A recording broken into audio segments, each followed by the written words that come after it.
Hey, what's good, people? Today we're diving deep into a heavyweight clash, Tupac versus Nas. Not just artist versus artist, we're talking Illmatic versus Me Against the World. Two albums that changed hip hop forever. One gave us perfection through poetry, the other gave us pain through truth. And if you stay till the end, I'll tell you the real story of what happened when Tupac and Nas met face to face just weeks before Tupac died. It's one of the most misunderstood moments in hip hop history, and you definitely want to hear it. But first, let's get into the battle. Picture this. It's 1994 in Queensbridge, New York. Nas is only 20 years old when Illmatic drops. All fire, zero skips. The beats are legendary. DJ Premier, Pete Rock, Large Professor, the bars are surgical. I'm talking next level shit. Nas wasn't just another MC. He was a poet reporting live from the projects. Every verse was a photograph of the struggle, every rhyme a survival manual. Meanwhile, a year later in 1995, 23-year-old Tupac Shakur releases Me Against the World while sitting in prison. While Nas painted pictures, Tupac lived inside the chaos. He wasn't just describing pain, no, he was bleeding it through the mic. From So Many Tears to Dear Mama, it was confession meeting prophecy. The album became a lifeline to anyone who ever felt like the world was closing in on them. Illmatic was clean, crisp, immaculate. Each producer gave Nas a different universe, from the melancholy feel of Memory Lane to the street symphony of New York State of Mind. It was all about technical precision and vivid imagery. Me Against the World was soaked in emotion. You could hear the pain in the drums and the soul in the melodies. Tupac didn't aim for perfect, he aimed for real. It's the sound of someone rapping for their life, not their legacy.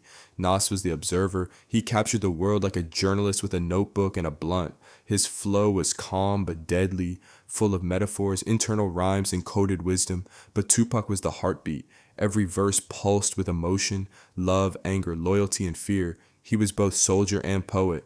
When Tupac said, "Even though you're fed up, you gotta keep your head up," it wasn't just a lyric, it was survival advice. Nas wrote for the thinkers, Tupac wrote for the feelers, and that's what makes this battle timeless. Illmatic didn't top charts overnight, but its influence spread like gospel, inspiring everyone from Jay-Z to Prodigy. It proved that skill could sell. Me Against the World went straight to #1 while Tupac was locked up. The first time a rapper had ever done that. That album made him a martyr in motion, the voice of every lost soul in America.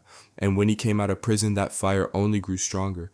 Nas would go on to release 15 solo studio albums, solidifying his place as one of the greatest lyricists in hip-hop history. From It Was Written to Stillmatic to King's Disease, he's remained consistent for over 3 decades. Tupac released 5 studio albums before his death in 1996, with several more arriving posthumously. In just 5 years, he recorded enough music to fill a lifetime.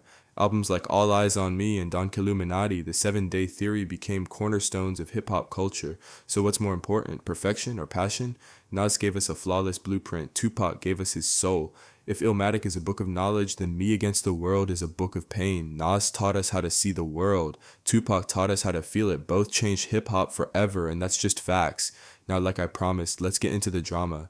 Here's what really went down when these two legends met in person. Picture this. It's September 1996. Tupac is in New York for the MTV Video Music Awards, and the tension between East and West is at its peak. He's dissing Nas on wax, calling him out by name on Against All Odds. The streets are buzzing. Rumors say Tupac wants to confront him. That night, Tupac and his crew are in Central Park when Nas and the Bravehearts roll up deep. Tons of people watching. It could have gone bad fast, but instead of violence, Tupac and Nas talk it out. And to everyone's surprise, it ends in all love. They agree to squash everything and even talk about working together. Allegedly, both camps walk away respecting each other. Days later, Tupac is deleted. That peaceful moment, the one night two rivals found common ground, became a symbol of what hip-hop could have been if time had allowed it. So now you tell me, who really captured the soul of the culture? The poet from Queensbridge with the pen of a prophet? Or the revolutionary from Oakland who rapped his heart out until the very end? Drop your answer below, Illmatic or Me Against the World.